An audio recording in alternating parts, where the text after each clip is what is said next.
Hi, it's Ricky Briggs. I'm the Auction Chapter Chair for the Auction Chapter Committee for the Real Estate Institute of New South Wales and a board member as well. And today we're here to chat complementing the sales agent. So tips and tricks that you can do from a sales agent's perspective to an auctioneer. And there's no better person to join me now than Emanuel Comino, McGrath Estate Agents Auction Manager, and of course the Auction Chapter Committee person as well. Manny, thanks for joining us. Thanks for coming on board.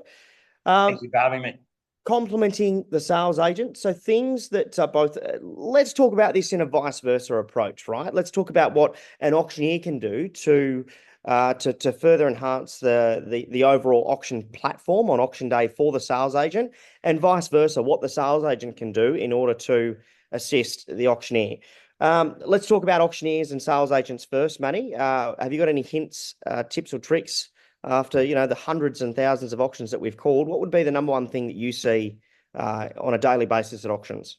Yeah, no, look, it's a really interesting thing to consider about, how can we best complement each other, the agent complementing the auctioneer and the auctioneer complementing the agent. And I'll say there's no supplement for experience.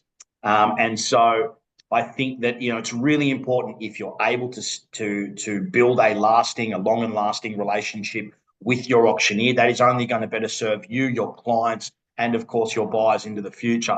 Now, of course, we can't have all walked into a new relationship and have called 2,000 and 3,000 auctions for that particular agent over a period of time, or however many it may be. So what are some of the things that we can do? I think first and foremost, having a really clear game plan going into auction days. So having spent the time with your agent or with your auctioneer, and to actually give them a really firm rundown on exactly what it is that they can expect. Who are their best buyers? How many buyers are they expecting? What's been the feedback? How many groups have we had through? Is there anything noteworthy about the property, be it good or bad, that your auctioneer should be aware of? All of those things. So, the old preparation is key. No truer phrase can be spoken when it comes to the actual auction itself. Absolutely, mate. It's funny that you say that. I just want to interject there, only for the simple fact that you would be surprised at, particularly like our A grade products sell really well, right? But our B and C, they take a little bit of time, and you would be surprised at how much I'm able to regurgitate what the agent has told me through the week, but just in a different language form, so that the owners are then hearing the same thing, but from two different people. And because we are that external person that gets to come in, as a bit of a velvet sledgehammer scenario, and not to beat anyone around the ears, but deliver that information in a critical way that, is there. I think, as you said, prior preparation is key, and knowing exactly how the campaign is run in a short snapshot across it to be able to re-deliver that will definitely help in a conversation to sellers on auction day. What else?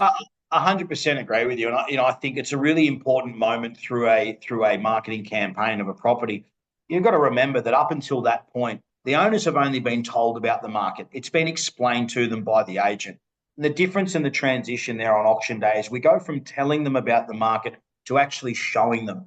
And so as a result, be it for good reasons or bad, the auctioneer can often be positioned as an unbiased, independent opinion. Even though the agent is the one that has all of the information, they've got the relationship with the buyers. They're more attuned with the comparables and with where the feedback has been than the auctioneer is.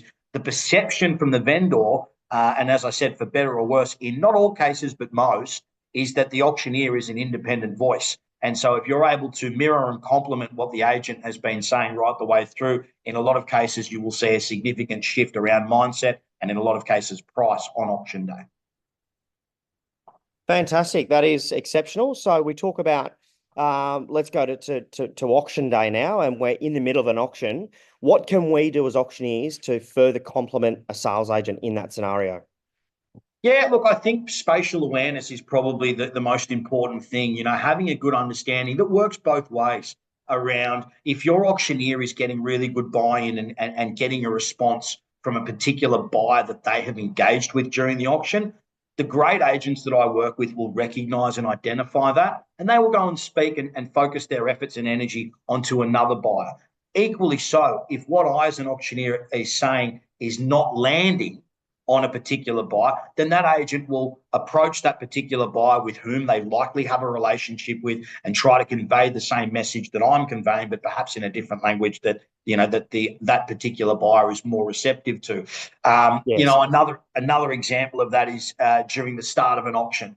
The most experienced and the best agents, there typically speaking isn't too much of a lag between me calling for an opening bid and there actually being one. Now, the reason for that is not just because they consistently get lucky. It's because they've done the groundwork in the lead up to that auction and they've spoken to 2 or 3 of their best buyers and explained to them about the benefits of bidding first, which of course we've covered on another video. So if you haven't seen that one, it's worth checking out, the benefits of bidding and buyer strategy. So an agent, a great agent, will actually do that groundwork. And again, as a result, if there is a prolonged period without a bid, they will be the ones to go and engage with particular buyers whom are perhaps not hearing what I'm saying as the auctioneer.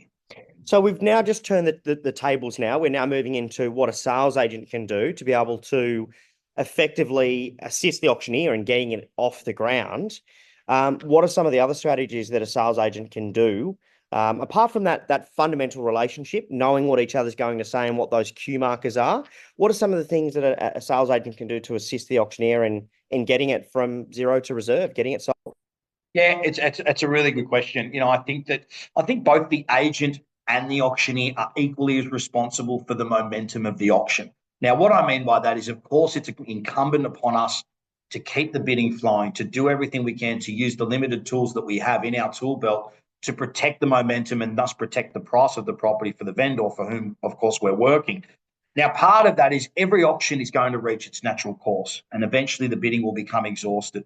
Great agents recognize when we are on our way to that point where there's going to be no more bidding. And they will actually pop inside or upstairs or wherever the vendor is and have that critical conversation about, okay, well, we spoke about this, we've pre-framed it, we're at this particular price. What would you now like us to do? And of course, there aren't too many options to consider, but there are a few. One is we can sell it, so we can effectively call it on the market or make it clear that the property is going to be sold. We can pass the property in, we can place a vendor's bid, Yes. or we can go back out and we can negotiate with our highest bidder and try to get them to strengthen their position, as I always like to put it, in other words, bid against themselves. Now, there are appropriate moments that vary greatly based on what the scenario is that you've got in front of you, but a really good agent in the way that they will actually complement that entire process and help protect the momentum of the auction is they will seek those instructions before the death of the bidding, before it comes to its natural conclusion.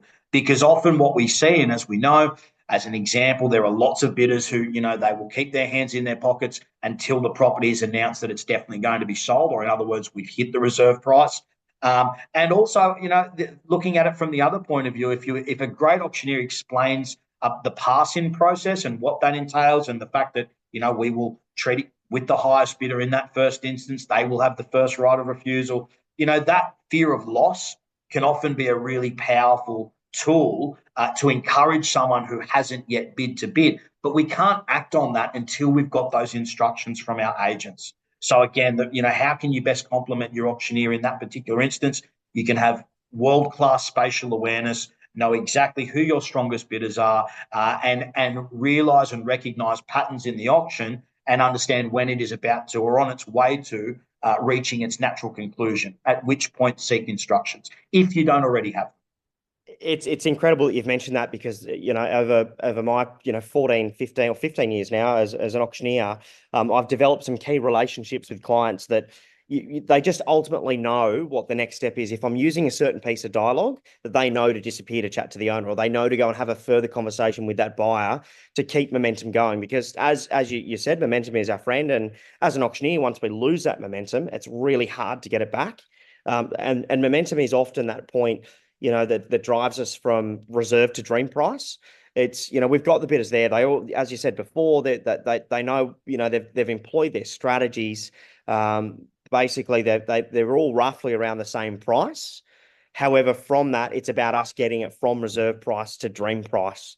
Mate, some great hints, tips, and pointers. Is there anything further that you can think of on either auctioneer to sales agent or sales agent to auctioneer, just to Yeah, look, I mean, I think you hit the nail on the head there when you said, you've got some clients that you can say certain keywords and they will know exactly what to do. Again, that's the benefit of longevity, and having a long-standing relationship with your agent, between the agent and the auctioneer. So, I'm the similar boat. I've been lucky enough to be with McGrath for 10 years now, and I have agents that I've been calling with since day one. And the same thing, we can look at each other a particular way, and know what the other person is thinking. So all of that comes with time. So I think in the lead up to getting to that point, because of course we don't all start with a 10-year relationship, we start from day one, have really, really key detailed conversations, give really clear instructions, and hopefully see yourself to a great result.